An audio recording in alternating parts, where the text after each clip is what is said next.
Click the link in the description for your free Amsoil catalog.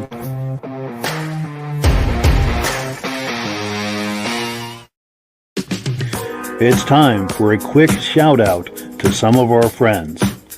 B&B Auto Sales, your muscle car connection in Brookings, South Dakota. Above the Notch Car Club, a car club for auto enthusiasts in northern New Hampshire. The New Hampshire Muscle Car Club, the largest muscle car club in all of New England. MGM Classic Cars in Addison, Illinois.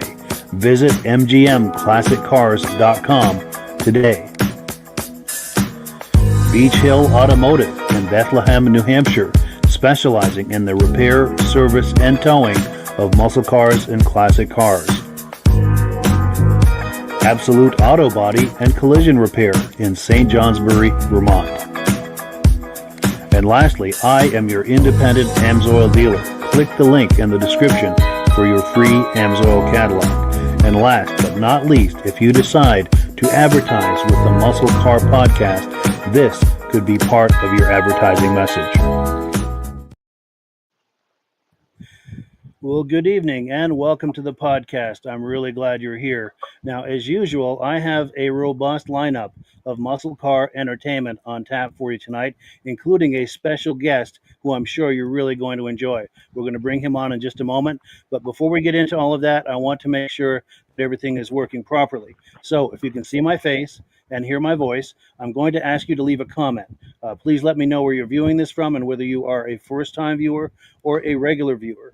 Now, to our first-time viewers, if this is your first time hanging out with us on the podcast tonight, I hope you have a good time with us, and I hope you decide to join us here each and every Wednesday night at 9 p.m. Eastern Time. Now, this podcast simulcasts to 8 different places across Facebook and YouTube. So wherever you're viewing this right now, just circle back in 1 week's time, and we'll be waiting for you with another fun-filled episode. To our regular viewers who are here week after week, month after month, and season after season, you are the ones who make this possible, and we really, really appreciate that. Let's take a few quick comments, then we'll bring our friends on, and we will get this party started. Let's see, we've got BCJ Vids in the house, regular viewer, saying hello, nice to see you. Also, our good friend Ben from the Vintage Mini Bike Lovers Facebook page, saying good evening, everyone, looking and sounding good in central New York. Now, Ben, we've got to say, he does a podcast with Rob and I. If you like those vintage mini bikes from the 60s and 70s, you do not want to miss the podcast that we do on that. It happens every Sunday night, the second Sunday night of the month, 8 p.m. Eastern Time. Wherever you're viewing this right now, you'll be able to see that. Now, also, our good friends from the very beginning, Stacy and Art Fosler, are here. They're in the house from Plattkill, New York, regular viewers. In fact, we're going to be viewing one of their video clips in the second half of the podcast. Also, our good friend and regular viewer, Mike Whiteside, is here saying, hi, guys. Nice to see you, Mike. Appreciate your regular viewership. So with that out of the way, let's bring our friends on here, and we will get this party started. Gentlemen, how are we doing tonight? Very good. Doing all right.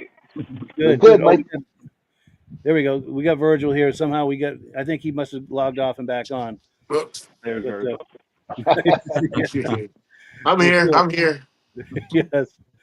Well, cool. So as I promised earlier, we have a special guest tonight. In the center of the screen at the top there, we've got our good friend Shaun Smith. He is the president and publisher of Auto Roundup Publications. And with that out of the way, Shaun, please tell us a little bit about what you're doing with that. Yeah, absolutely, Mike. Well, thanks for having me on. First off, feel very honored to be up here. I also feel very blessed and just to be able to do what we do each and every day. But we're magazine publishers that specialize in collector car and truck publications. These are displayed on newsstands throughout the country. We have subscriptions as well that are available. What makes these very unique is that there's free advertising for private sellers that buy and sell collector cars and parts and trucks. There's no other publication or entity out there that I know of that's really still doing that, and that's available through our website at autoroundup.com. And we have 3 main core titles that we publish.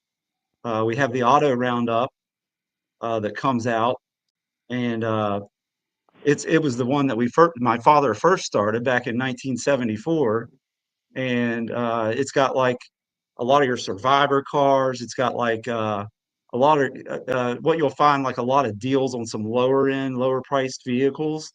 Um, and again, it's free advertising. Um, so this is a really unique publication. Um, got a lot of rare cars you won't find everywhere else. Um, but yeah, I'm sure, Mike, you're wanting to get into the history of it all, but didn't know how in depth you wanted me to go with all the titles at this point. So yeah, then our next we have Sorry, my classic microphone was car off. round. But go ahead. I'm sorry. Oh, okay. Yeah, sure. So we also have the classic car roundup, and it specializes in a lot of muscle cars. It's got some of your more like your higher end stuff in it. It's got some resto mods, hot rods. We kind of dub it as the flagship magazine for the ultimate car collector. Um, that's and it's got we got some really cool journalists that have some of the country's best stories in here too. They cover the good guys, as you can see there, the top 10.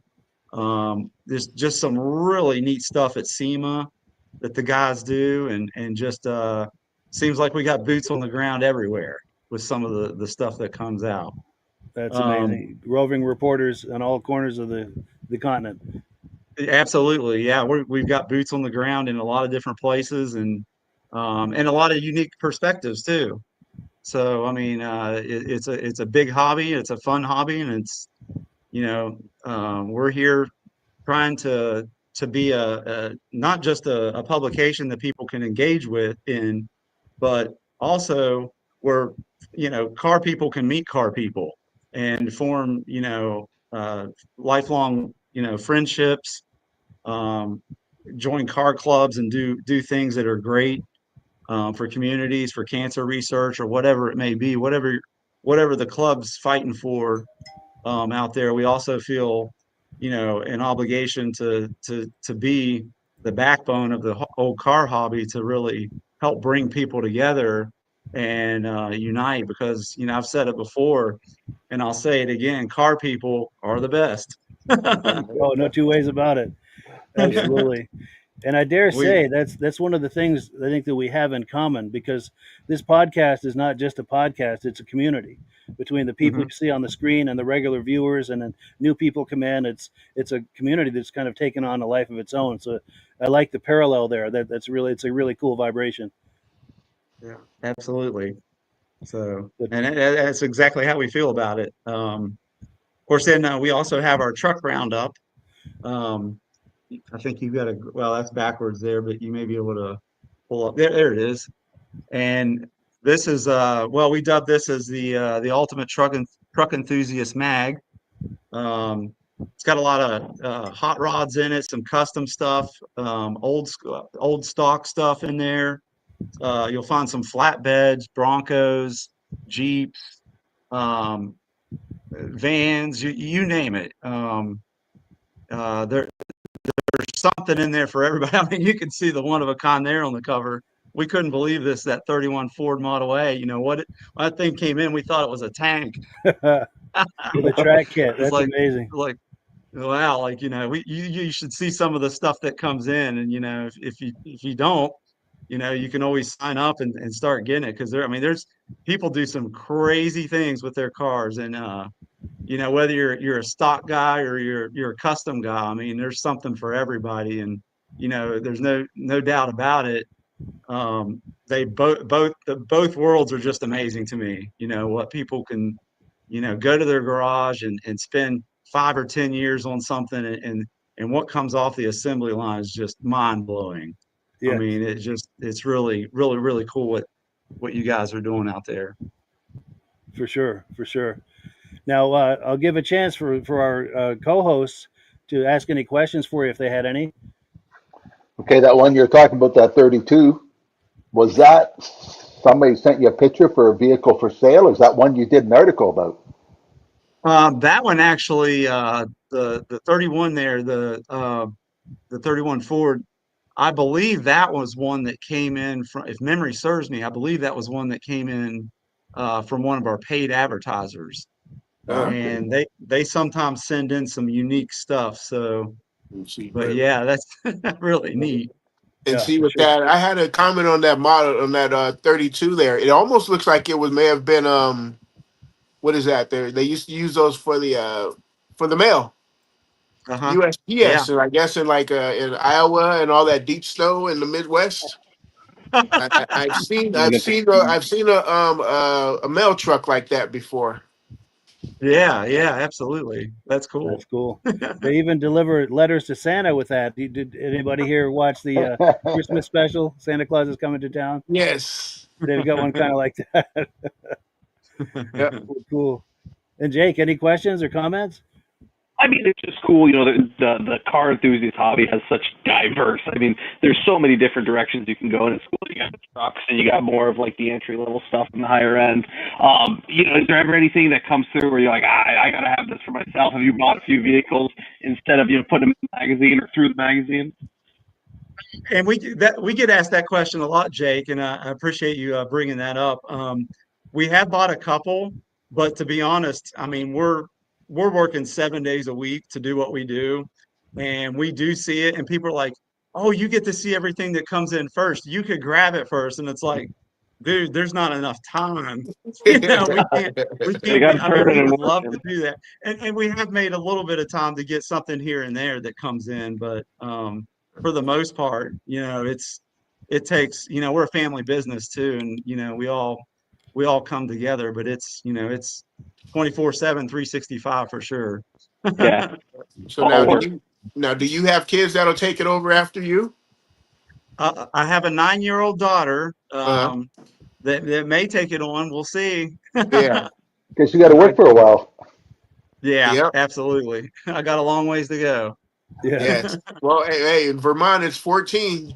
You start working at age 14. So yes. Yeah. True. Don't ask me when I started working. Oh yeah, no, different time. That was the 1900s. So yeah, total different time. I'd have to give you the legal answer and the other answer. Yes. Well, The truth or an Ash honest under the answer. table answer. Well, I've got a few comments I want to take, and then that's where you were just talking about is actually a good segue. I wanted to hear kind of the origin story about how your father started it. But let's take a few quick comments here, real quick, and then we'll get to that story. So John sure. Spranger Jr., regular viewer from the very beginning and a close personal friend, says good evening, everyone. Great to see you, John. Appreciate that. Also, regular viewer Glenn Ford is here in the house saying good evening to us. Nice to see you. Also, our good friend from Long Island, New York, Bada Bing, is here saying hello from Long Island, New York. John Spranger Jr. says that 32 looks like Paul Crane should have, and Paul Crane does have one of those at Crane Snowmobile Museum in Lancaster, New Hampshire. And I do have video of that. I'm glad you mentioned that because John has been there and probably seen that. Mike Whiteside said the mail carriers use Priuses now in the Midwest. Wow. Great car. Great car. Okay. Nice. Nice. Global warming, huh? No snow. Yeah. Well, cool. So yeah, with that out of the way, did you want to take us down the path of the origin story? Yeah, absolutely. So, my father, Ron Smith, is the one that started it all back in 1974. Didn't really plan to do it.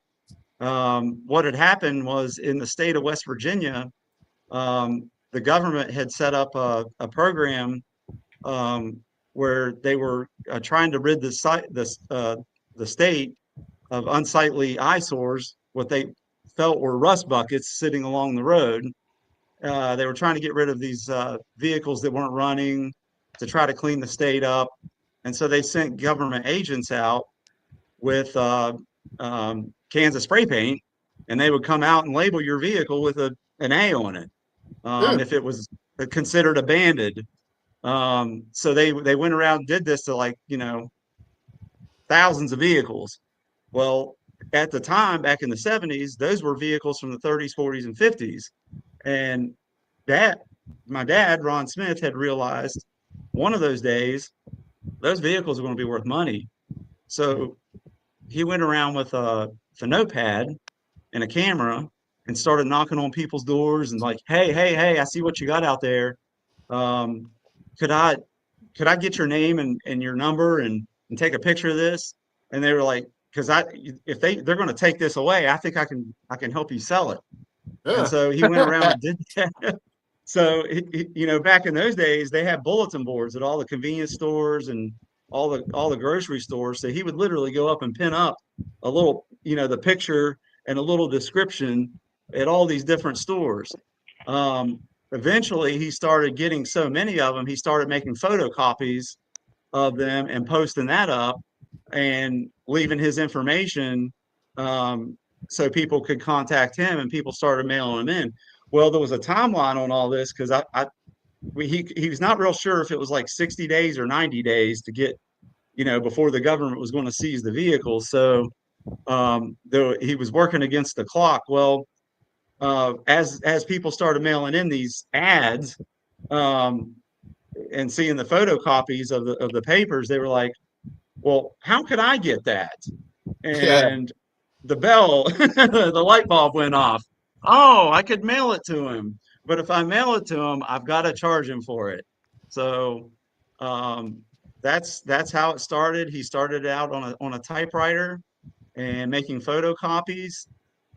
Just did it by hand, and then he ended up, doing subscriptions through the mail, and then he eventually got into selling, individual copies at the stores.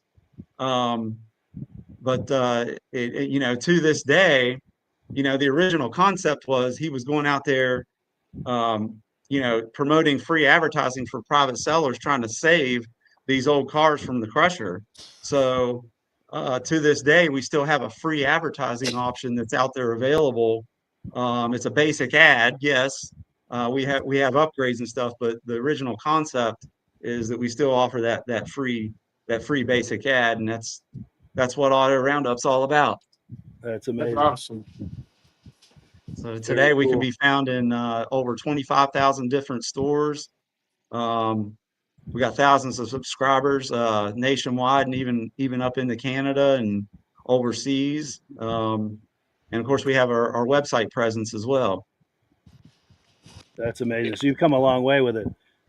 Absolutely. Now, how This do you actually have just celebrated 50 years. 50 years. That's amazing. Congratulations. Yeah. Thank you. And go ahead, Rob. Did you have a question? how do you have the pictures listed? You go by the most expensive to the cheapest, or you have them in territories? Right. It's random. It's a mixed All bag. random? You don't know what you're going to get. Yeah. Nice. Now, in Sure. the middle, there is a classified section. Let me pull it up here. Most of the cars throughout, there's no rhyme or reason to it. It's just, they're listed from, I don't know if you can see it good there or not. Yeah, it's fighting with that background, unfortunately. Okay. But I can do it on mine if you Okay. want. Yeah. I clicked the wrong button there for a second, but let's see. So this will be some of the car ads, and then the line ads. I think that you were talking about. So there's some parts that are black and white, Yeah. Well, and I've yeah. got a strong fan going on the other side of the room there that's working against me. But okay, so here we go. Got Yeah. parts and everything. Oops. So the line ads. I'm assuming these are the free ads that you're talking about. Right. Yeah, those are the free ones. And then those are actually classified. So the cars would be in a year order, and then now the parts are kind of randomly put in there. But the vehicles, yeah, the vehicle listings, they're usually in year order if everybody did their job right. Sure. Yeah, and I imagine that's a lot to manage. Oh, A lot of absolutely. details there. Oh, yeah. But I like that. I mean, it's a smart way to do it as far as I'm concerned, because you get free options here, which would be the line ads, and then if you want something a little more robust, you've got the smaller ads here, and I'm fighting with that fan, unfortunately. And then if you want to go really robust, then you've got the larger ads like these one at the top. Yeah. So Yes, depending on the level of exposure you're looking for, you kind of pay as you go. I absolutely. really like that model. It's something for everybody. Yeah. But Ooh, Viper anything right to add to that? Or? Nice looking black Viper right there. Yes, let me get that back on the street. Speaking of Vipers, oh yes, yeah, here we go. Yeah, Jake has a Viper, by the way. Looks just Oh, like that. okay. Great looking car. Yes, Awesome. very cool. Very cool. Well, cool. Any now, no, here's the question that I had. Let me get us back the way we were looking here before. Yeah, At what sure. point did you get involved with it, both as far as just kind of stepping in the early years, and also to the point to where you're running it? Well, as I mentioned earlier, the other, I started when I was about 4 years old, actually helping with magazine deliveries.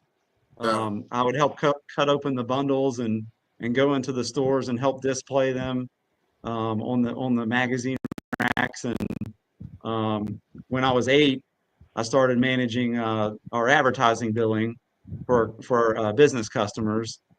We had a lot of parts guys back then, and so I would do all the billing for that. And then I also started doing the billing a couple years later than that. I was doing the billing to the stores, so trying to figure out how many copies they sold, and then billing them, for what they had sold.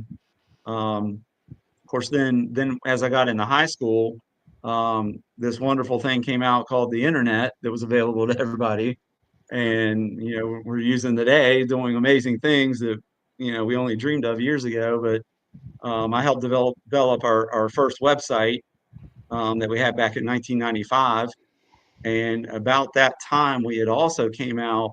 It was really ahead of its time. It was our electronic magazine that we named the eMag.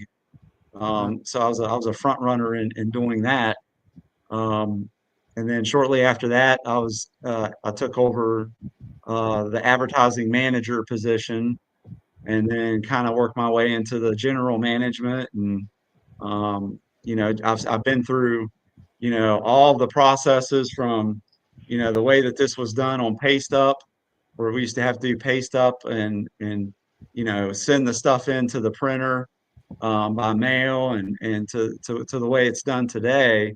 Kind of been a front runner in the revolution of technology that's really impacted our publishing industry specifically.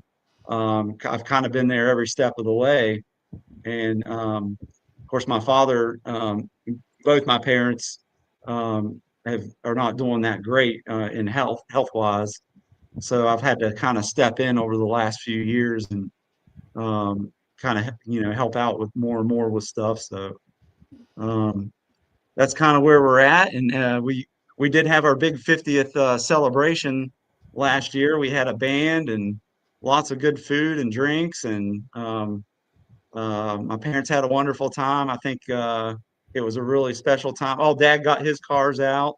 Uh, Um, he's got a '67 Vet and a '67 Chevelle, Ooh. and it was a good time.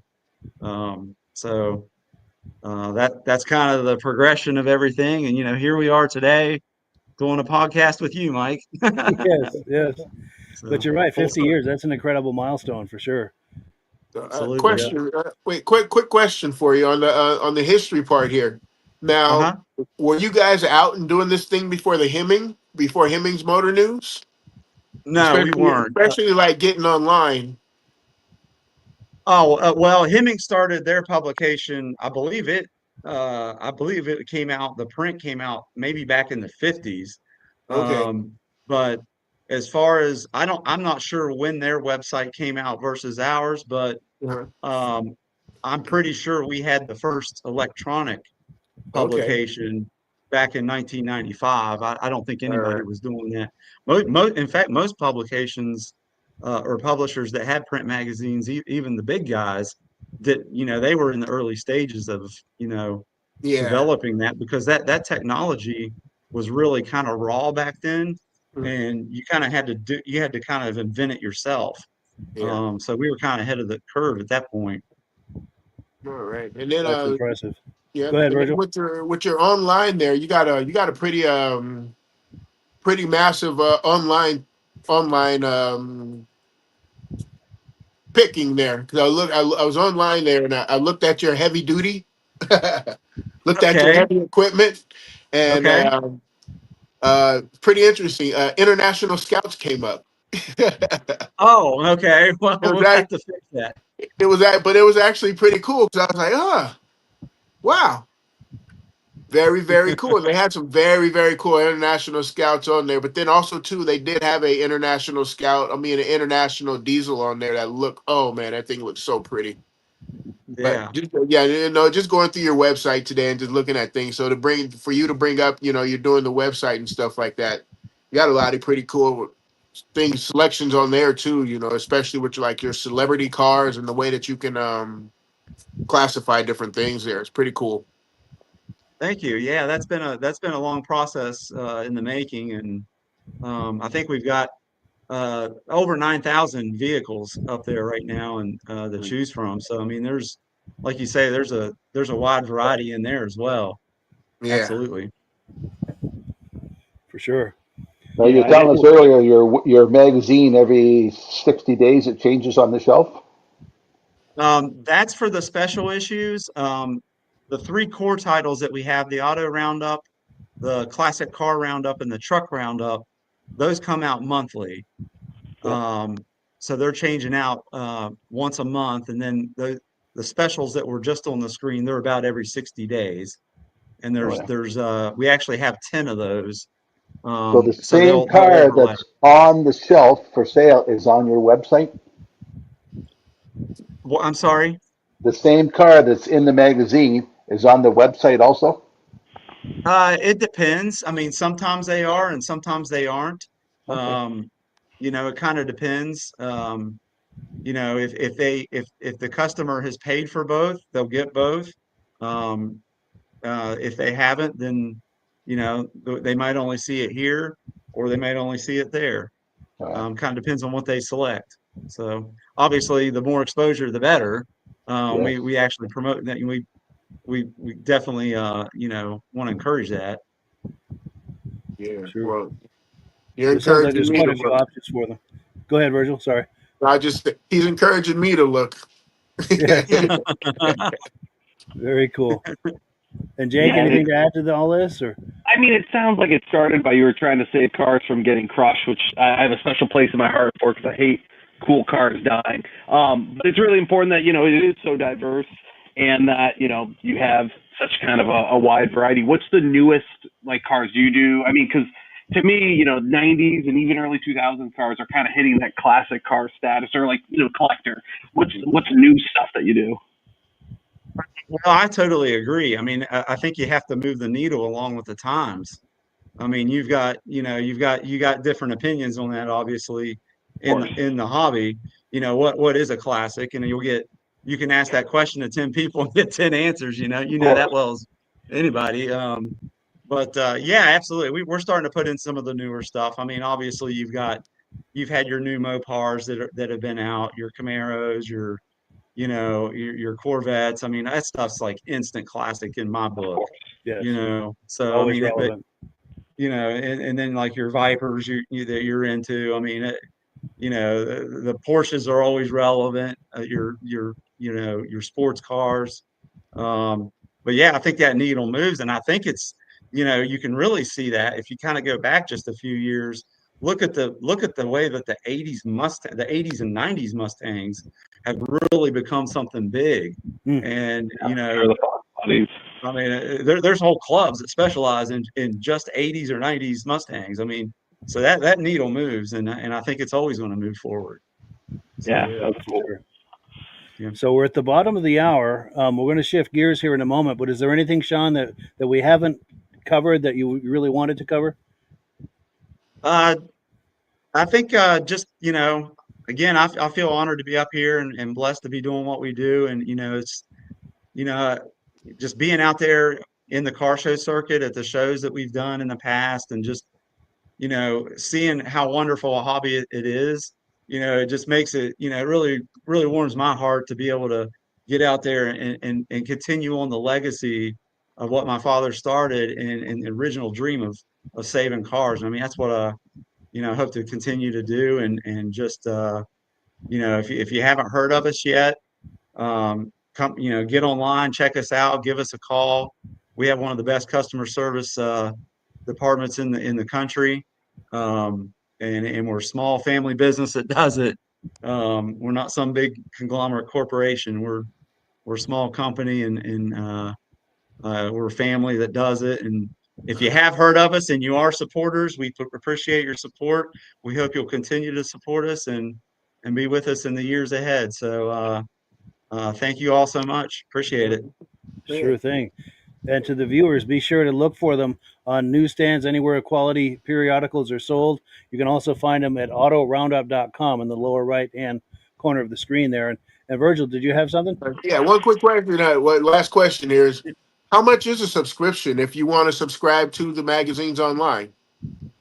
The We have a couple different options. So the print option for Mhm. the auto roundup is $39 a year, Uh-huh. and then the classic car roundup in the truck is 37.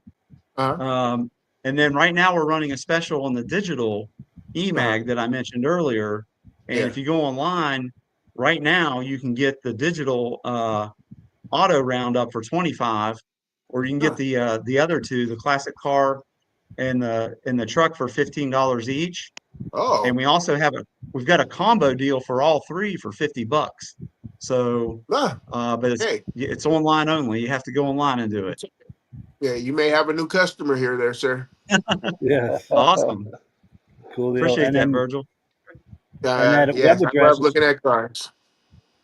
that web address is at the lower right hand corner of the screen, autoroundup.com. So if you like what you're seeing here tonight, be sure and patronize them. And if you reach out to them for any kind of communication, please mention that you saw them on the podcast tonight. But So, Sean, yeah, you told us what your dad drives. What do you drive? Well, I did have a 67 Buick a few years ago, Skylark.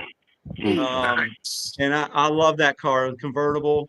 Um, and then I had a 20, let's see, it was a 2020 Challenger. Getting into the moving the needle. That car was pretty fast. It had Yeah. the 5.7 in it, and Oh. I'm not sure I could have handled the 6.2 for very long. uh, That thing had a lot of power. But I'm working on one of my good friends that I went to a car show. He asked me what one of my favorite cars was, and I said, I really love those 58 to 60 Impalas. That's one of my favorite. And so Oh. my good friend Burr out of Ohio, he gave me my first part. And ah, so I've been working on this one for about 20 years now. Oh very yeah. cool. So one of these Oh days yeah. I'll have it. Yeah, because Nice. that 59 Impala, that's the that what is that, the Holy Grail? Or is that the El Rey they call it? 58 or the 59 is called the El Rey, and that's the Holy Yeah, Grail, they say. yeah. Those are the classics right there. And Yes. you could start with that emblem and do kind of Johnny Cash style. Build the rest of the car around it. One piece at Taking a things home in a time. lunchbox. Yeah, But well, cool. So we're going to transition. But Sean, we hope you'll stay with us the whole program because we've got a lot of really cool stuff we're going to be doing. sure. I plan to be here. Thanks for having me. Oh, for sure. This is a lot of fun. Now, it's time for announcements and Amsoil. And if Rob is ready, Rob, we're going to put you full screen, and Rob's going to talk to us about Amsoil. I'm always ready, Mike. He's always ready. Okay, a couple weeks ago, we talked about all the different Amsoil products, the Signature, the XL, the Dominator, the Racing Oil, the Z-Rod, which is good for this product, high zinc. But Amsoil has a number of other products, like our gear lube. Most people with a gear lube, they change it every 50,000 kilometers. Amsoil is 500,000 kilometers warranty. 75 W90, 80 W90, all the different grades. All the product Amsoil make outperforms everything else I've ever seen in the market. But one big thing is, as we're selling a lot of us this week, is the antifreeze. Most people change their antifreeze 50,000 kilometers. This is 240,000 kilometers between oil changes. And a couple of our vehicles had head gasket problems. The old Lumina we had. And when the head gasket leaked, the regular antifreeze tore the engine right out. This weekend we got a big race in Toronto, the Molson Indy. One of the big products up there is the Amsoil coolant boost. Those race vehicles run straight water. By putting an additive in the water brings the boiling point up it. It'll run 20 to 50 degrees cooler the vehicle, compared to what running just straight water. And there's other products on the market, but none of them compared to what the Amsoil. So if you want a product that's going to outperform all the other products you've ever tried, look in the Amsoil catalog. And for a free catalog, you can click on Mike's site and get a free catalog. And Mike will tell you how you can become a preferred customer and save 25% on anything you buy. It's up to you now, Mike. Absolutely. That's the best value going is that preferred customer program. You get the deepest discounts and free shipping once you hit the $100 mark. It's an incredible value. And we hope that you will decide to join Amsoil using my link in the description. There's a link for the catalog, like Rob said, and there's also a link to join using my referral number. When you use my referral number, you're helping to support this podcast. Now, in the interest of full disclosure, I'm signed up as an Amsoil dealer under Rob. So when you order through me with my link, Rob and I both benefit, and the commissions I make go to offset the costs associated with this podcast. We thank everyone who's been doing that, and if you're thinking about doing it, we thank you in advance for that. Well, cool. So with announcements out of the way, we're gonna switch over. We're gonna focus on Jake right now. Now, Jake goes on a lot of auto adventures. He's been on some Cannonball runs. I think at least two, right? I think we're up to 4 now, but one of them was a little slow. So Sure. And then you did a Smokey and a Bandit reenactment too, didn't you? Or was that on the list? yeah, we did that back in February. It was like 1,400 miles. We did it in just under 16 hours. That was a good time. That's amazing. Any Doing chance something they say can't be done, right? Exactly. Yeah. And after that, we got to get up in Boston. Yes. No, go ahead, Rob. Did you have something? Was it in the Trans Am? No, so there was a couple of people that ran Trans Am. The rule was 1984 and later. That's when I think the third one came out, and everything after that wasn't very good. So 1984 and before. So I did it in my 1979 Mercedes 280 SE. Nice. So Jake's latest adventure, just over 4th of July, is really something. And without me trying to explain it, why don't you take over, Jake, and tell us about that? Yeah, absolutely. So there's an event up in Alaska where, 24-hour sun there, so they can't do fireworks because it never gets dark.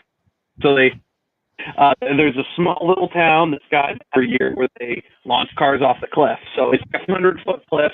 It's a huge event. They have thousands of people come out. 1320 Video comes out there, films it all. If you're looking for the video, they have a really, really good one online. But for us, for me, it's a 4,200-mile drive, and I've wanted to go since I found out like 7 or 8 years ago. And, rumor was this might be the last year. So we were like, we got to go out. So when I was on my last Cannonball, I was trying to sell a jet ski trailer, and a guy messaged me asking me if I wanted to trade for an F-150. And I was like, I got a truck that I really don't, I'm $500 into. I think I was probably 7, 8, maybe 1,000 into it all in all. Take it to Alaska, let's launch it off a cliff. And the first 2,200 miles went flawless. And as you'll see in the video, we ran into some issues, and it's important, I always say I'd rather be lucky than good when it comes to cars. For some reason, I tend to be pretty lucky and not great. But sometimes you get unlucky, and this was a case of unlucky. But in the last year, I've done well over 20,000 miles of road trips in just horrible, horrible cars. So it's nice that the one time it goes wrong, I had a backup plan. It's unlucky to be lucky, I guess. Yes. But the video I made kind of goes through a little bit of our trip, and we can check it out. Excellent. Let me get that queued up here, and we'll take a look at that. It's just taking a moment to load here. For some reason, the first video of the night always takes a moment to load. And sometimes Rob has some Jeopardy music queued up for us. I don't have my phone with me. Oh, no. Well, that's all right. Jake, I've watched those videos before. Did anybody get hurt? It is breath away. See, their cars are landing 30 feet away from me. One hit maybe 6 feet away from some other people. It's intense. Yeah, they just thud. They hit the ground. Yeah. Wow. And Well, here we go. Here we go. Yeah, we'll check it out. All right, let's take a look here. Every year in Glacier View, Alaska, they celebrate the 4th of July a little bit different.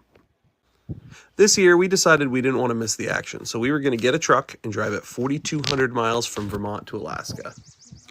Our plan was to take our 2009 F-150, dubbed Cow Car, and meet up with about 8 of our friends and make the drive from Austin, Minnesota to Glacier View, Alaska. As a convoy.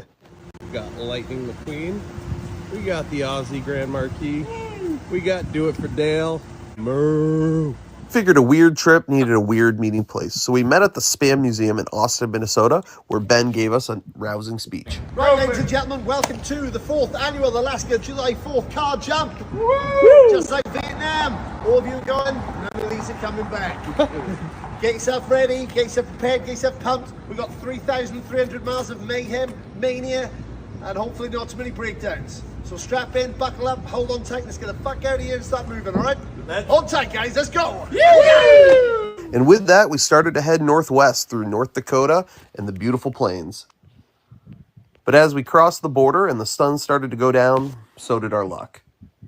Plagued by multiple problems, the worst of which being our wheel just about falling off, we decided that we had to leave the truck and try to come back in the morning and fix it. I'm really hoping this isn't where this ends, with us on the side of the road broken. With our hopes at an all-time low, we took all our valuables out of the truck and headed back to the hotel to try to make a plan. Unfortunately, little did we know, the Canadians had other plans for our cow truck. This is how it ends. We left it here for the night, and everything was smashed.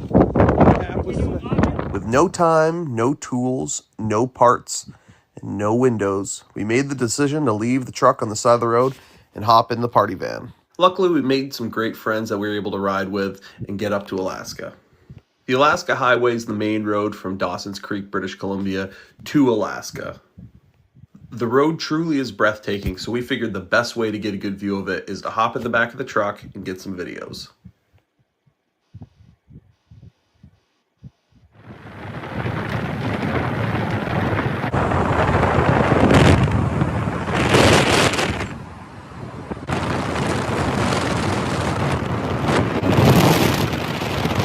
Views were absolutely breathtaking, but so was the wildlife we saw. Oh god. Oh, we need to get out. Fucking stuck. Up here we saw herds of these giant bison.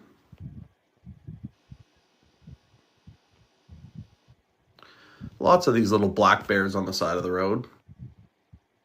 A handful of grizzlies. Of course, being car guys, we found a few junkyards that have since been overgrown by trees. Oh, that just keeps going. Oh, there's full of it. Oh my god, right, it just keeps going, like, see that?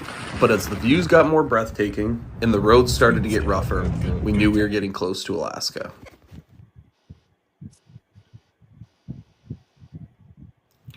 We took a couple last pictures and did a little bit of celebrating before we got to the launch site.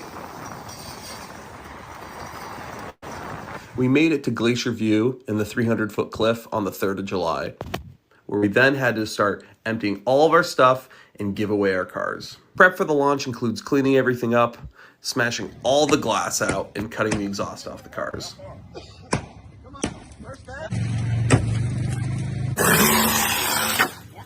Then everything was lined up and we waited for the launch. And launch they did.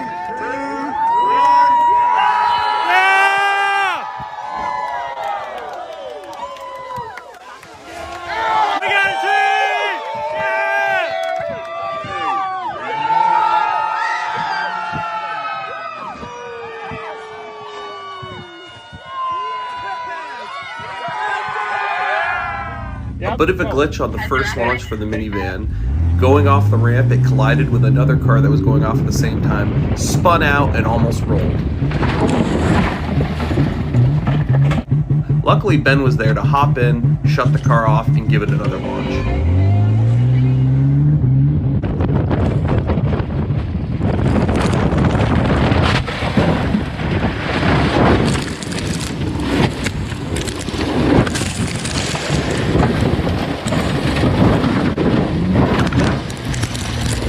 Dust settled, the crowd rushed out and started ripping everything off the cars they could for little souvenirs. And within 24 hours, everything was cleaned up, nice and tidy. While our truck didn't make it, we still had a great time, met some great friends, and our plate lives on in the Signpost Forest in Watson Lake. If you find yourself in the Yukon, go see if you can find the last little remnants of Cow Car.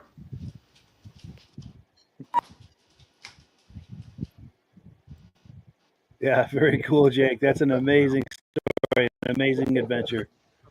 Oh, thank you. Yeah, It was a lot for sure. There was that night when our car broke down was probably one of the more stressful nights I've had in the last few years. Just pacing in the hotel, I needed a wheel bearing, and I could have gotten the wheel bearing, but I had all these other people that had to get where they're going. I couldn't have left it, and flown home. So yeah, I didn't have any tools. I couldn't get a tow truck driver to come tow it.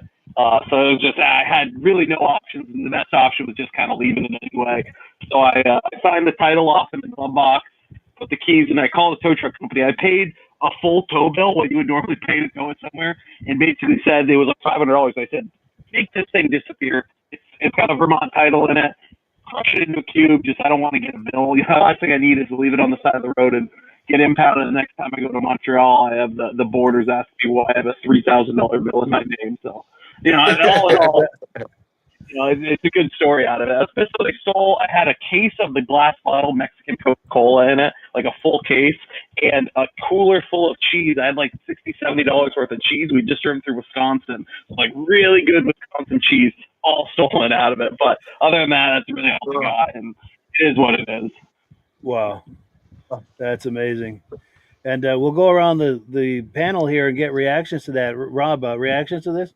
How many cars were going off the cliff that They day? said 38, and most went off on their own power. There was a Jeep Wagoneer that they just, as you saw, they ratchet strapped the steering wheel, and this Jeep Wagoneer was just rusted out, nothing far, gone, and it veered off right to the side and hit the tree, and we're at the bottom. We can't see this. We have a radio with our buddy up top, and all of a sudden we just see a cloud of dust and this tree over the edge of the cliff come down, and their big flag that they had hanging from it and everything. But they said that went off with a forklift after that because it was about 2 feet shorter after it hit the tree. But yeah, they had 38. One of your cars had a camera in it. Did the camera survive? Yeah, so I don't think we lost any GoPros. All 3 cars we launched off, because we had 3, had GoPros in them. And I think one might have just obliterated. They had it on the parcel shelf, and it landed on its roof and just took it, crushed it. But the other 2, we got there's internal footage of the Lightning McQueen one. I just don't have it. And then the minivan. How many spectators watching? Thousands. I mean, so the people I went with are in with the people that run it. So we were like 4 or 5 rows back, right in the front. There was probably an 1/8 mile crowd behind me. Like there were thousands of people, like way back. We were right at the front. And when all the cars are done launching, they just yell go. And it's all like kids and some adults, and everybody just runs up and swarms all these cars. And like I saw a kid walk away with a power steering pump. A kid picked up a rock and tried to like break a door off, which is just like anarchy. These people, it was like these kids were savages, but it was a good time. Nobody got hurt, and at the end of the day, everything, it's all good. That's amazing. And Shaun, reactions to this or questions? Well, yeah, good. Nobody got hurt, and of course, most importantly, at least you lost your cheese, but at least you didn't lose any spam. Exactly. We had a couple cans. Yeah, we picked a few up. I'd never had it. It was better than I thought. But for some reason they wanted to start there, and I was like, I don't care. I think that's a fun place. So we started there 9 a.m. and then it was like 14 hours later. Then we broke down. Now, Shaun, you could have sold some of those cars ahead of time, couldn't you? What's Well, that? we could, yeah. Shaun, you could have listed some for sale. I know. Well, they're still out there somewhere. Would have gone quick. I drive a lot of like interesting cars, just because I like weird stuff, and I have never gotten more attention than when I'm driving a big cow. It's the funny. Everybody loved it. Like you drive by, you see people taking pictures, see people smiling. So I see myself making another cow car for sure. It was hilarious. Is that what, if you were going to do this again, obviously it sounds like you might be inspired to do it again. Is that what you go for? Or you got something else in mind? We'll see what the vibe is. We talked about doing like the Vermont red hunter plaid on it.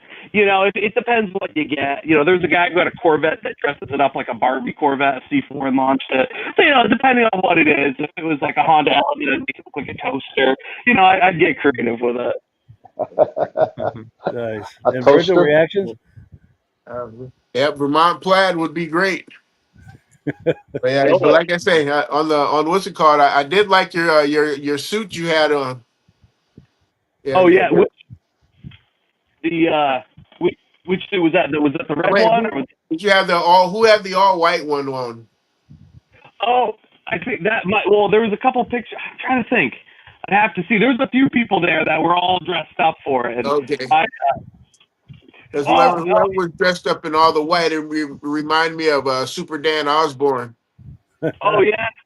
Did he have like the mask on and stuff? Uh, he may have. I forget what. Yeah. Well, Yeah, that's my that's Matt Davis. His caricature whenever he comes to car shows, he's Captain Chaos from the Cannonball Run. So he gets okay. the whole suit with the little cannonball mask on, and he's a crowd favorite everywhere we go. Yeah. That's cool.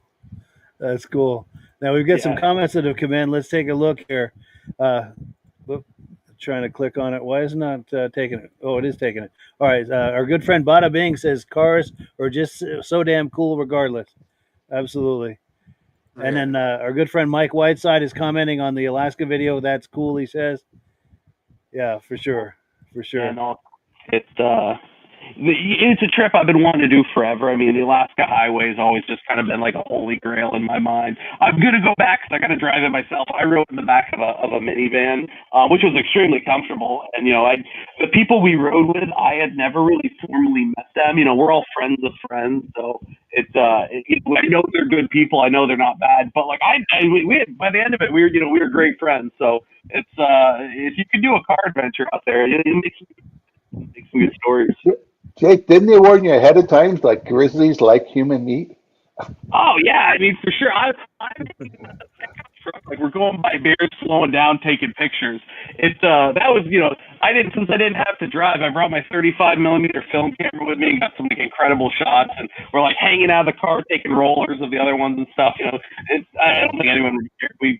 Every time you get into a town, there may be one cop, there might not be, but we were going 200 miles of nothingness.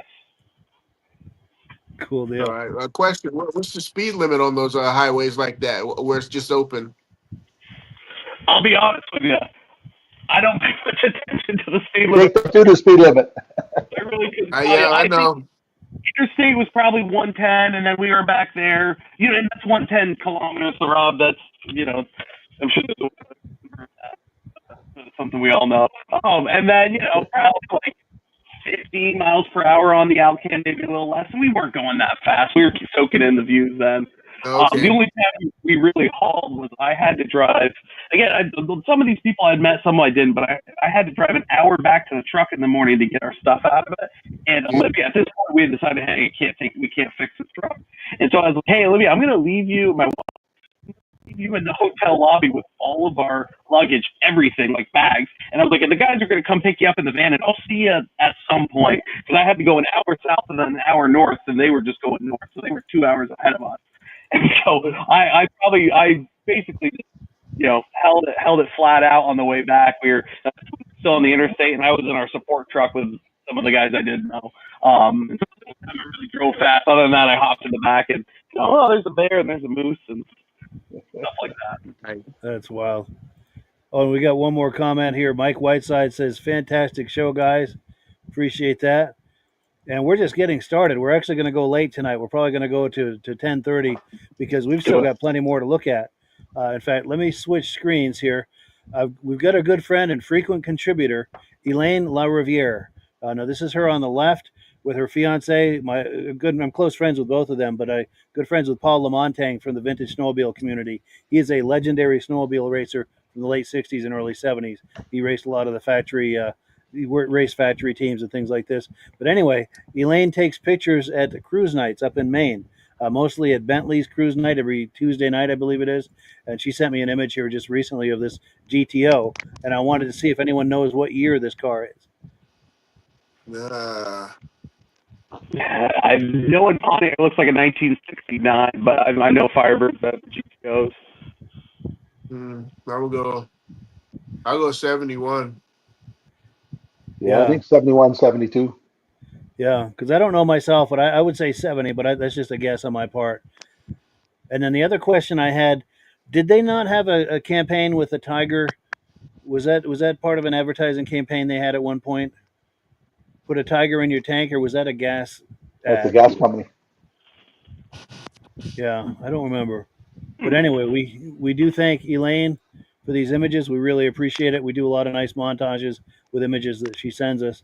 Now, also, we've got, let me just get queued up here. Okay, our good friends, Stacy and Art Fosler, regular viewers from the very beginning. In fact, before I show this video, I've got to show this image real quick. They're from upstate New York, but they were in touch with me last fall and said, hey, we're going to be passing through there. What do you think about getting together for lunch and having a nice visit? So that's exactly what we did on September 28th.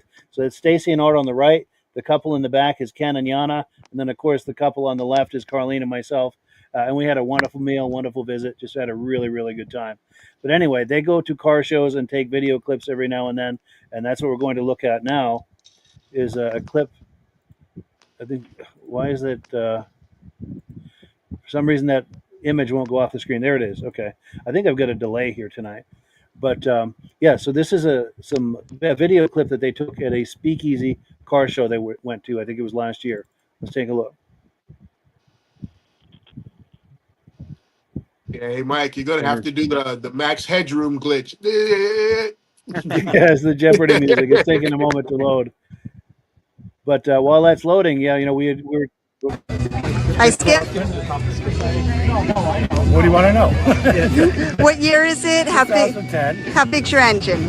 416 cubic inch, 1100 horsepower. Nice. You race with it? Yep, it runs mid-9, 140 miles an hour. Highly modified. Very nice. 4 LAD E transmission, manual valve body with a trans brake. Got a Danish 64 410 rear in it from Strange Engineering. Got all BMR suspension, Strange Engineering shocks, adjustable. No air conditioning. Very nice. Thank you, Skip.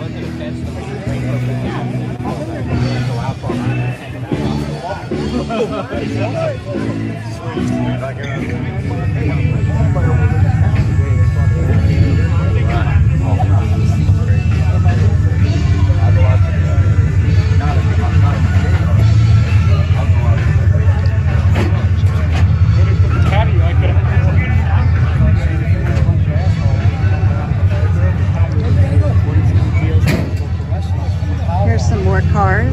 We've got Pepsi Newburgh. It's a franchise owned. We're around all the area. Most of those places are full.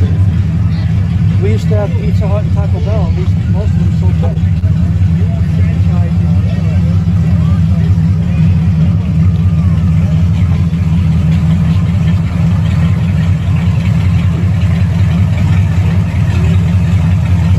That's okay.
This is Speakeasy Motors. They raise money for autism.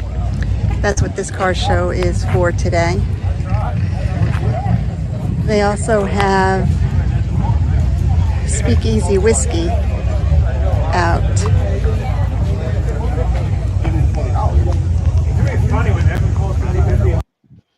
So yeah, thank you so much to Stacy and Art Fosler for that footage. We really appreciate that. And as we were talking about earlier, with the podcast as well as with your magazine, Shaun, it really is a community. We get a lot of viewers that share video clips with us and images, and it's just a whole lot of fun. It's a little community that meets here every Wednesday night. Wanted to go through and get some quick reactions to that. Virgil, anything catch your eye in there? There was a burnout truck. Yeah. I was like, I would like to see that one in action. Let's see if I can find it. That was right on the ground too, wasn't it? Yeah. And then there Oh, was I just another one. I passed it. thought it was like just after that, I thought there was like a pacer. Not a pacer or or what is that? The Gremlin? Yeah. Like a 4-door. It was in between two Corvettes. Yeah, Light I did blue. see that. I'm having a hard time finding it though. Oh wait, that blue one. That white truck there had a nice cam in there. That light blue right there. Yeah, it's cool. AMC, yeah. You don't get to see those. No. And Shaun, anything catch your eye in here? Well, yeah, absolutely. I mean, just seeing, well, number one, who says a vehicle doesn't look good with its hood up, but just seeing the burnout sign right there. I mean, that brings back memories of the Street Rod Jamboree in Delaware that we used to go to, and just remembering people bringing extra tires with them, and they did the same thing up in the Syracuse Nationals, and those were always good times. So I'd like to see some. That just makes me want to see some burnouts at this time. Yeah, for sure. Say that $5,000. Yes. Yes. Absolutely. That you should be able to buy some tires, right? Yes. Yeah. And Rob, anything catch your eye? Oh, I like the sound of that white pickup when it was leaving the exhaust. But as it was leaving on the right-hand side, there was, if you just back up a little bit, there's a really nice roadster sitting there. You just caught the right. Yep, there's the front end of it. Oh, yes. That coupe there, yes. I like those designs of cars. And Jake, how many burnouts contests have you won? Yeah. Are pricey. They're 335. They're wicked sticky, and it's got a pretty tall ratio in it, so it does okay. But I do, if I'm gonna do it, I'll do donuts more than burn. A little bit more fun. Yeah. And now for the burnouts, you can buy tires that give off colored smoke. I know. I've seen people put liquids on them too that give you a different color. Like that kind of steams up. It's just a good time. I'm just so happy it's car show season again. Yeah. Yeah. Nice. Oh, now we've got a question about that 65 GTO or the GTO. He said, Kevin Culhane, our good friend, says he's tuning in late, but he said the 65 GTO had a tiger under the hood in a commercial. So maybe that's what that reference was. Interesting. Very cool. And then our good friend Bada Bing is saying the audio is breaking up, and I'm getting that here and there. Is anyone else hearing some audio chop, or is that just me? Yeah. No. Yeah, it comes and goes, it seems like. But we'll press on here. Well, cool. So we've got another clip to look at. Now, this is our good friend Derek Rabita. He's up in Maine. He's friends with, you remember Elaine that I was talking about who does the images. She's a mutual friend of ours. Now, he makes footage available to us on a regular basis. And he went to the Bonnie Eagle car show earlier this year. Let's take a look at his footage that he got there.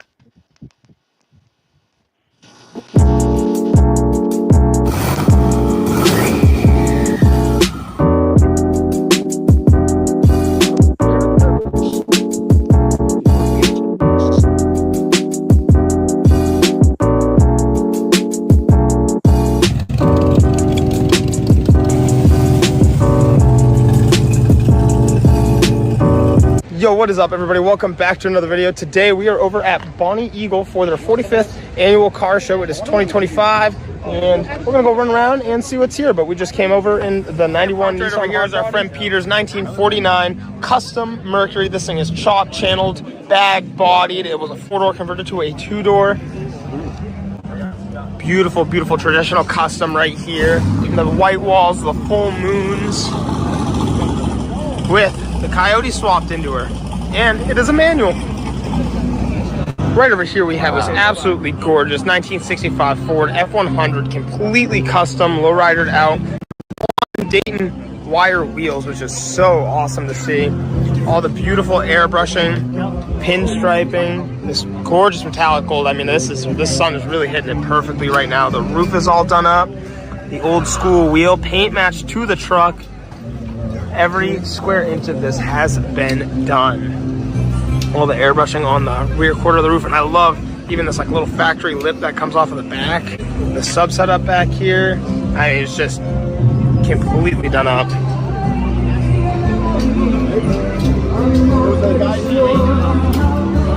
Like one of my favorite trucks. This is really awesome to see here. This is so mini trucking styled.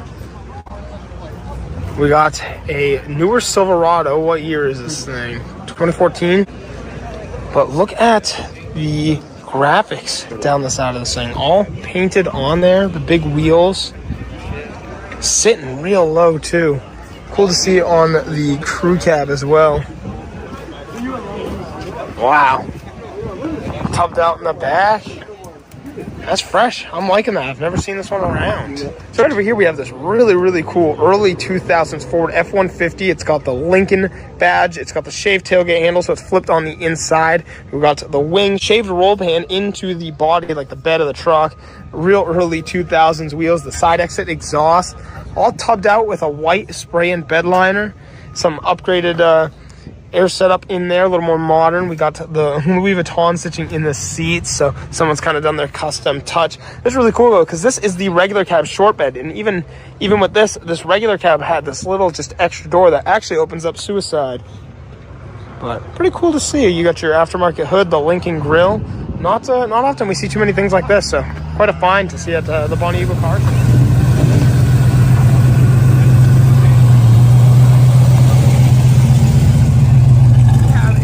Of AMC Javelins, but it's really cool because these aren't very common, let alone to see two twinning Javelins in a very similar color. That one's a little bit of a deeper blue, but we got the duckbill on the back here. Hey, how's it going? That one has the spoiler up by the roof. American Racing wheels, but he came all the way down from New York to be here at the show, so really cool to get a clip of them. I wanted to grab it right before they left. All the little differences. He's even got the little front lip down there. He's got the side pipes. Really cool to see. But there you have it. There is the set of AMC Javelins.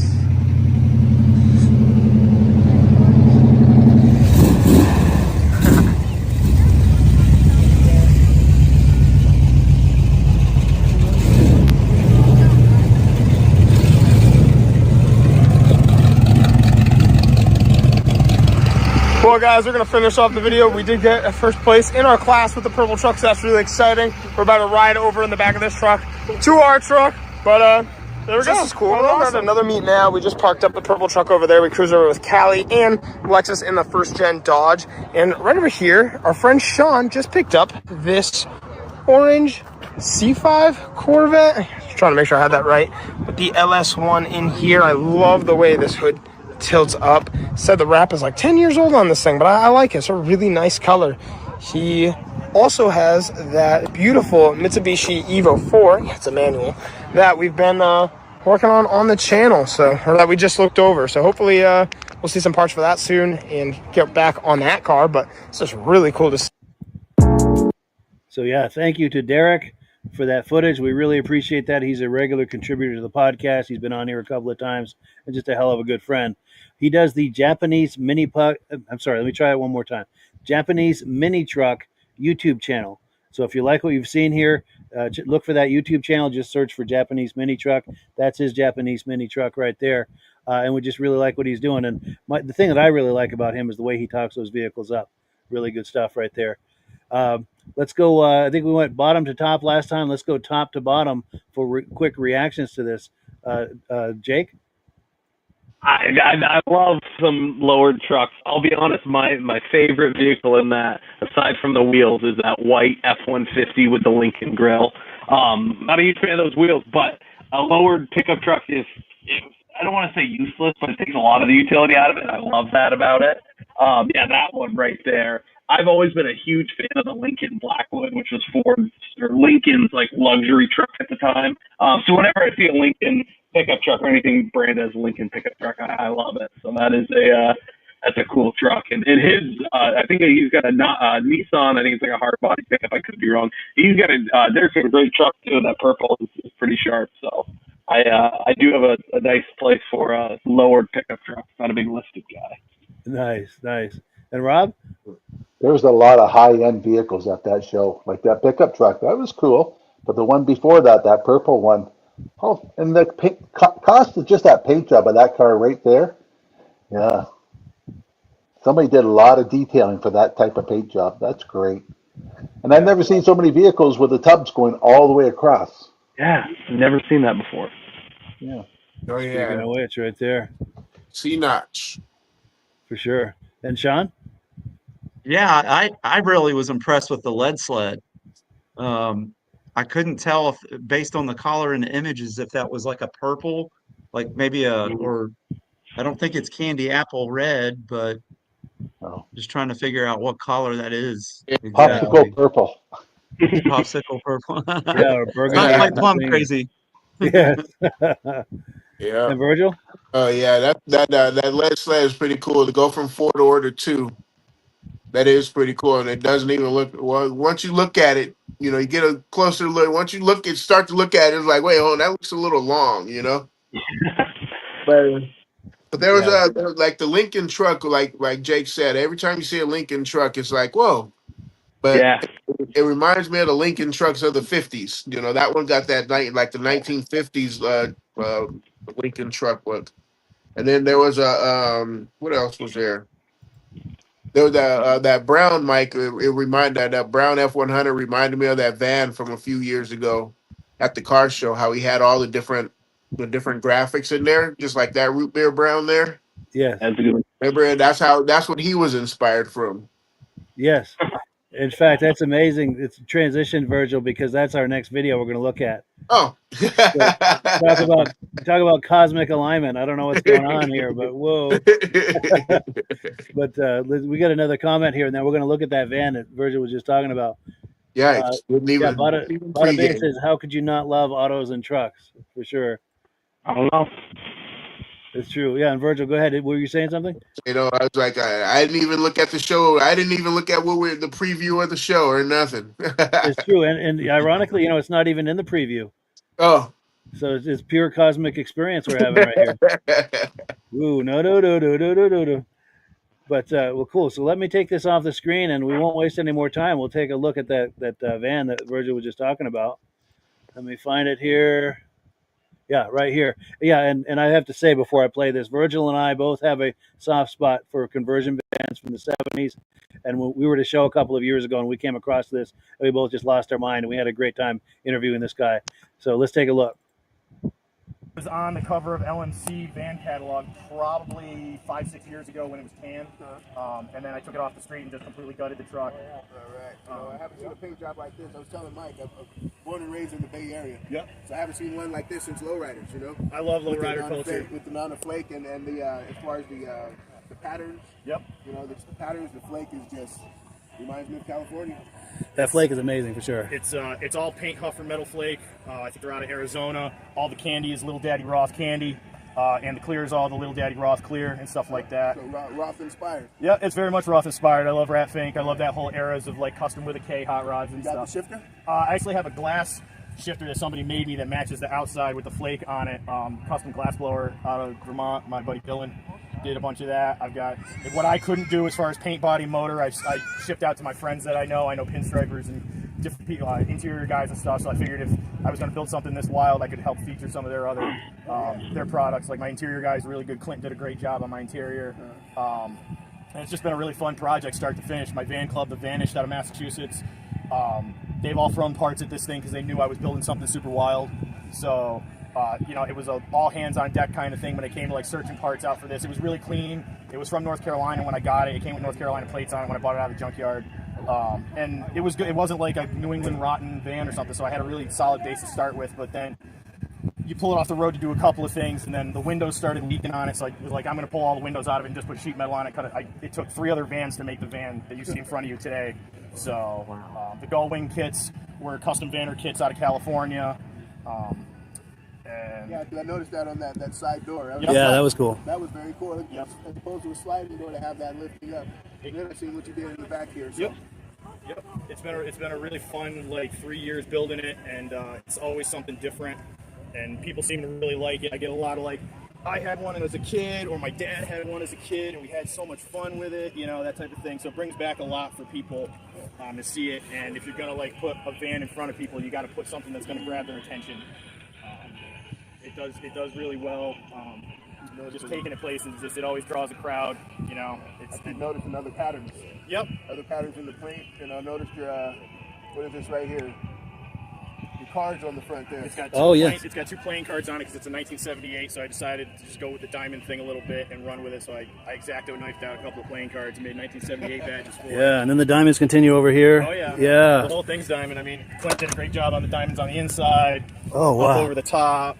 Yeah. Still got a CB radio in there. I just bought that at the swap meet. That's amazing. Everybody's like, why does it not have a CB? And I'm like, totally. Man, I'm going to get one eventually, and I found one that I like. And the big velour chairs. Yep. Oh, man.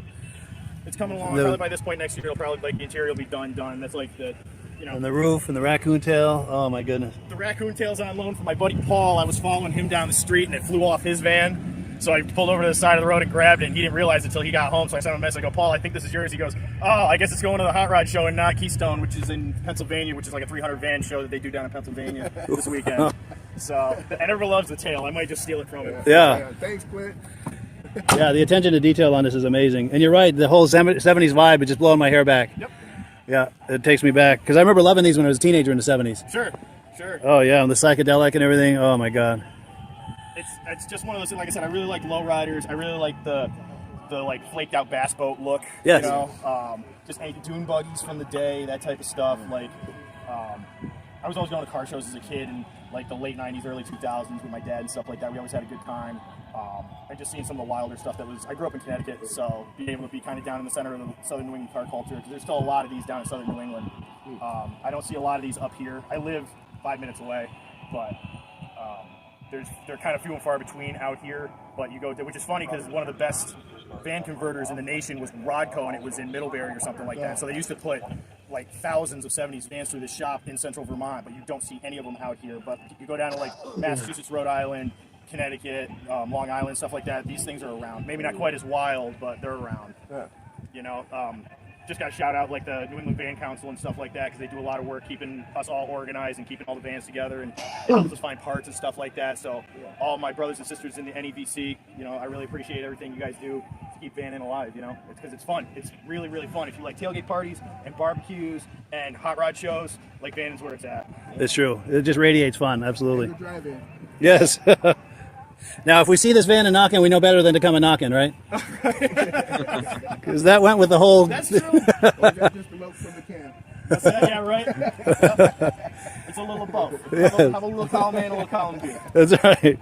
Can we go on the other side and get? I want to see you lift that door on the other side. Yeah, of course. Yeah, this is amazing, man.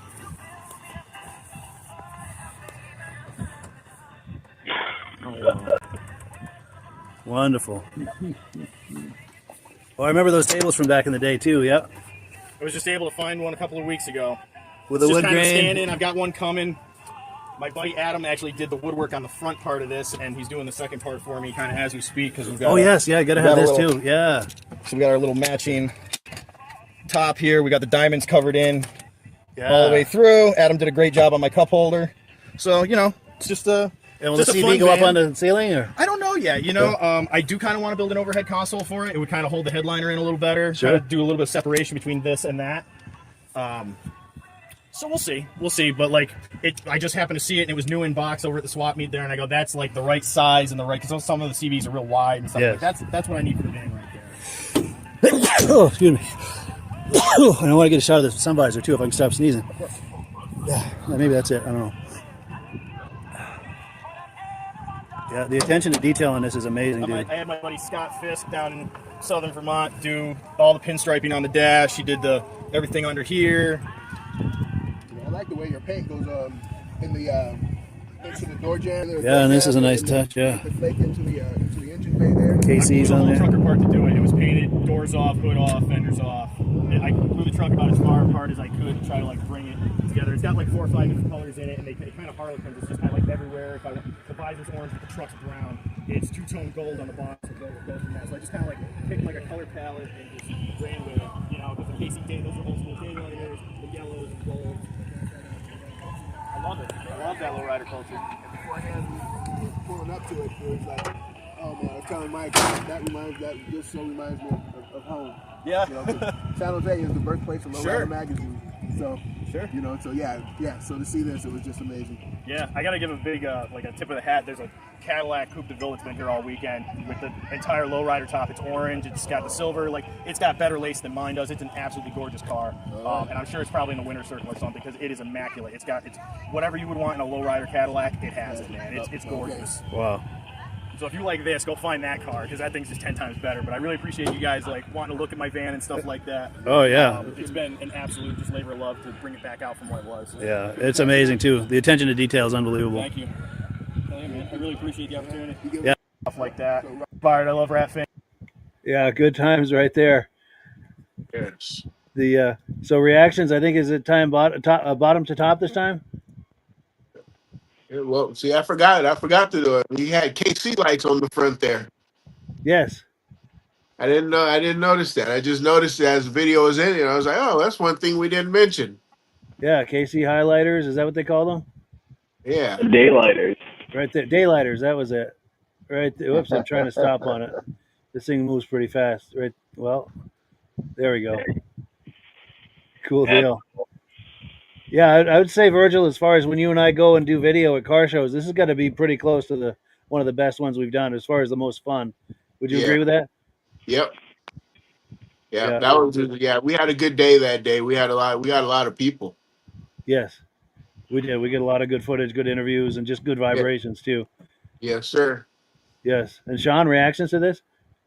Yeah, I mean this is awesome. I mean, I love this van. The collar just screams retro 1970s, and you're seeing, we're seeing a lot of stuff popping up like this, especially, from the 70s. And, I mean, you can see the bed in there too. I mean, people are converting these and just, traveling and camping has went through the roof over the past. Super hot right now. And, we're seeing the value of them go up. So, I mean, I think this is a real gem you guys found. Very cool. Sure. Definitely. And Rob? Oh, back in the 70s, I had 3 vans in my parents' driveway at one time. Every weekend there was a van in somewhere to go. And they would pull 500 to 3,000 vans out of van in. It was big things back when I was a kid. But my last van I did up, I paneled the inside, and then I took shag carpet and stapled it all over the wall, all over the ceiling. The dash even had shag carpet on it. Nice. Dice hanging from the mirror and little balls hanging from the ceiling. And we went overboard on some of them, but they were fun events. Now, Rob, is the reason you don't have it because the 70s called and they wanted their van back? Yeah. That's cool. I even took a Dodge one, 2 Dodge ones, and the one I made into a trailer to match the front one. Nice. Oh, yes. Very cool. And Jake? Yeah, I mean, I love lowrider culture. It's never always been like my big thing, but I went to the Peterson Automotive Museum a few months ago, and one thing I noticed was the attention to detail in lowriders is second to none. I mean, like, even, and you see a lot of it in this too. Obviously, still working on it. It's a beautiful car, but like tying some of the body work on the outside to the inside, he had like little panels and dash panels painted. Is really cool. But like when they get to like the upper echelon, like everything, like ball joints, they engrave, like every little nut and bolt. I've never seen any oil filters they paint. It's crazy. So it's cool to see him doing that, and kind of working his way up to that. But that is a beautiful van. That's rad. For sure. And my only comment to add, I probably said it 3 or 4 times during the video, but the attention to detail, the airback, what's left of it. Yeah, very really impressive. Well, cool. So yeah, we have come to the end of another episode, and we've had a great time as far as I'm concerned. I Oh wanted to yeah. thank our usuals, Rob and Virgil, for being here. Also, our regular friend, Jake, for being here. And, of course, our new special guest, Shaun Smith, the president and Thank you. publisher of Auto Roundup magazine. Appreciate it. Thank you guys for having me. It was a real fun time. Lots of cool stuff. Yes, Oh we've got to yeah. do this again. Sure. Cool deal. And going to give a shameless plug for you one last time. Like we said, Shaun is the president and publisher of Auto Roundup Publications. These are some of their titles on the screen here. In the lower right is the web address. If you're curious about what we've talked about tonight, autoroundup.com is how you're going to find them. We're going to pop a few more titles on the screen here for a little more shameless plugging before we close the program. These are just some of the publications that they do. Here's some of the more nuanced titles, specialty titles. Just really impressive what they do. I've been buying this on the newsstand for years, and I have to say, we appreciate you coming on here, Shaun. It's a treat to finally meet you in person after looking at your magazines all these years. Thanks for having me. This was wonderful, and I feel honored to be up here. So, really cool what you're doing, and keep up the good work.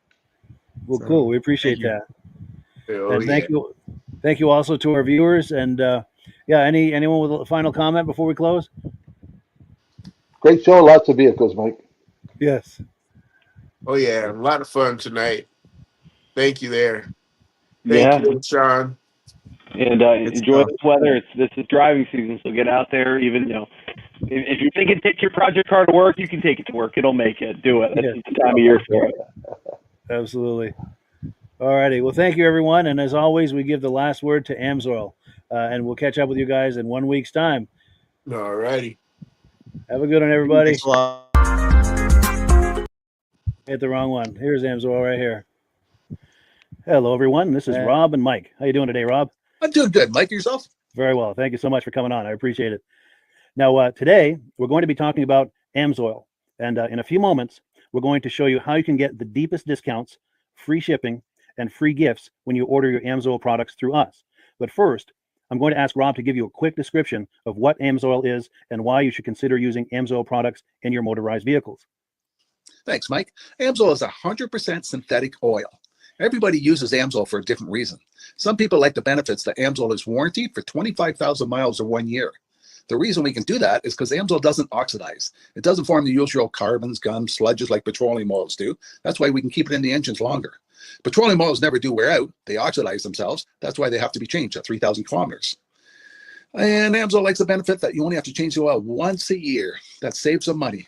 Some of the people like the benefit of Amsoil is it's a slipperier type lube. By having a slipperier type lube, it cuts down friction and drag. By less friction and drag, engines run 20 to 50 degrees cooler, better gas mileage. Now, Amsoil says 25% more protection than the industry requires is in the Amsoil bottles. My average customer gets about 10% increase in gas mileage. That's a big savings. Yeah. And by cutting down friction and drag, for every 10 degrees you cut down the friction and drag, doubles the life of the engine.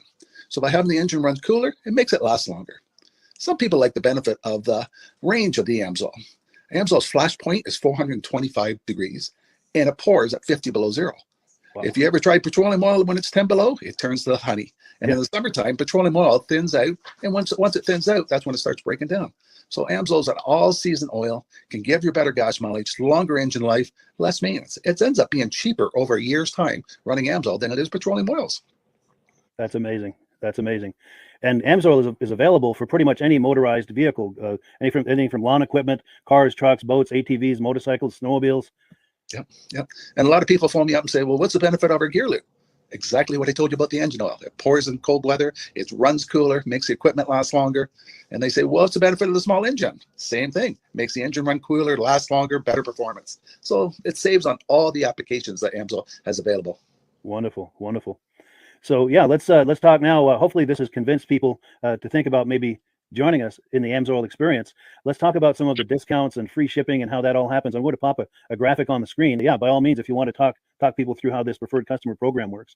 Amsoil has a number of different programs. One of our main ones is a catalog customer, where somebody can order directly out of our catalog. If you order out of the catalog, they order $100 worth, Amsoil will ship it right to their house.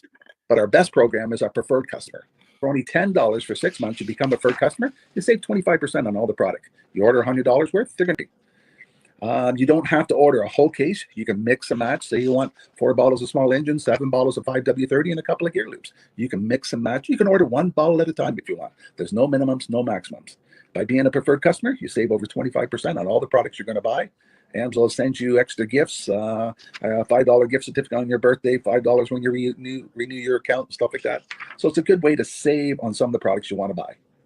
For sure, for sure. Yeah, it's an incredible value, and this is the deepest level of discount that anyone can get when ordering Amsoil. Is that correct?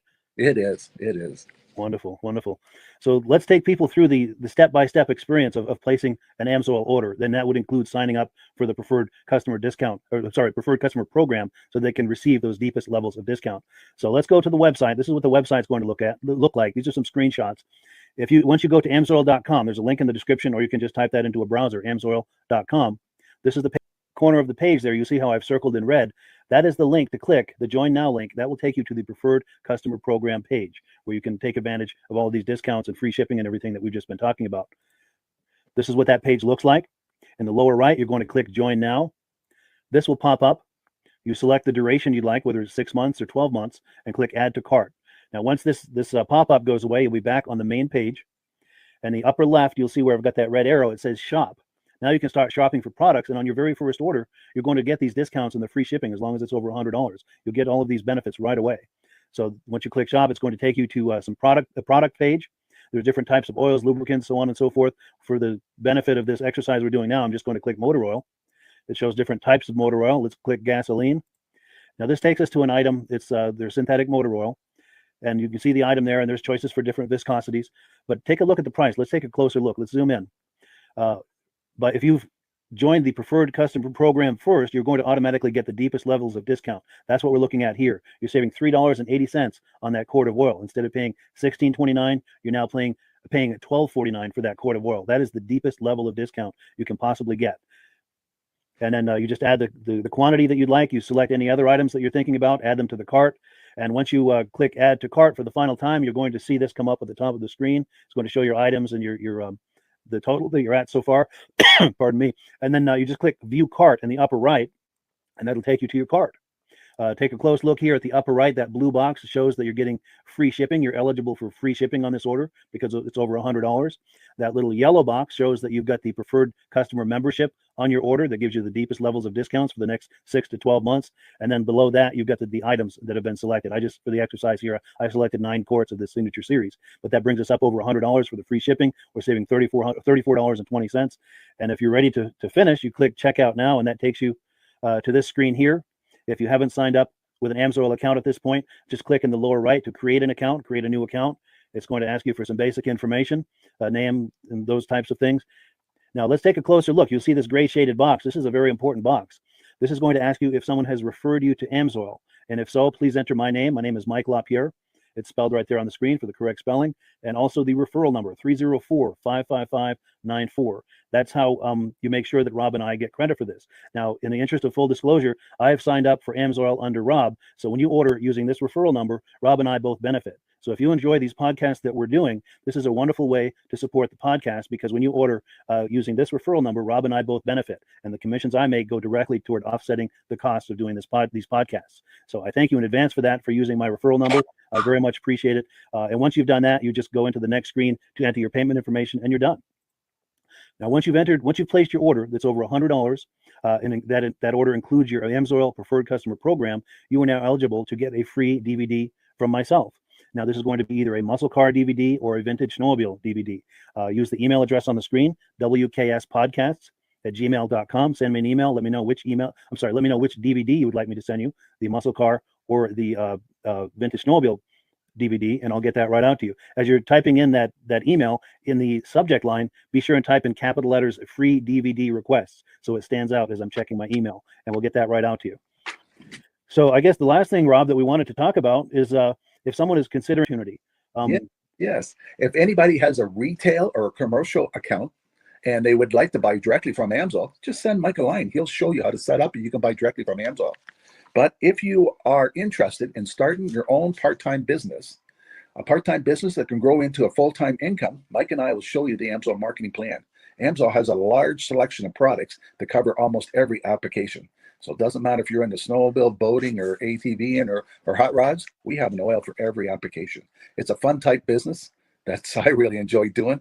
Where else can I go and have fun and make money doing it? And Mike and I are here to help you all the way along. If you need any help on how to promote or to find new accounts, we're here to help you.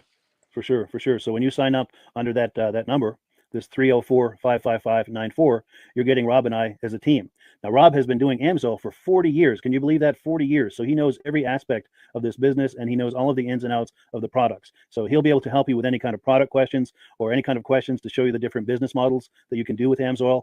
And then the other thing that you get when you sign up under me is I've got a strong background in social media. So if you need some coaching on how to generate Amsoil leads using Facebook and YouTube, I'm happy to coach you with that when you sign up under Rob and I. You get both of us as a team to help you, to coach you, to support you, whatever you need to get you off and running with this business and having fun with it. Like Rob said, it's an enormous amount of fun. If you're like Rob and I and you enjoy going to any kind of boat shows, car shows, motorcycle shows, snowmobile shows, those events, those races, this is a great way to turn that into a income opportunity for you. Yes, yes. And just by wearing my Amsoil hat at one of these events, people come up and ask me about Amsoil. People don't know where to buy it, and I'm there to help them, show them where they can buy the product. Perfect, perfect. Well, cool. Well, this is great. Any final thoughts, Rob, before we wrap it up? Amsoil's a fun business. Amsoil's been around since 1968. It was the first synthetic oil to be AI approved. Wow. Yeah. That's amazing. And that's very early in the game too, isn't it? Yes. For sure. Well, good. Well, thank you so much, everyone, for viewing. Hopefully, we've gotten you excited as we are about the Amsoil products. We'd love it if you could, as someone who uses the Amsoil products, or to join the Amsoil team as a business opportunity. And we thank you so much for viewing. Have a great day. You have a good day.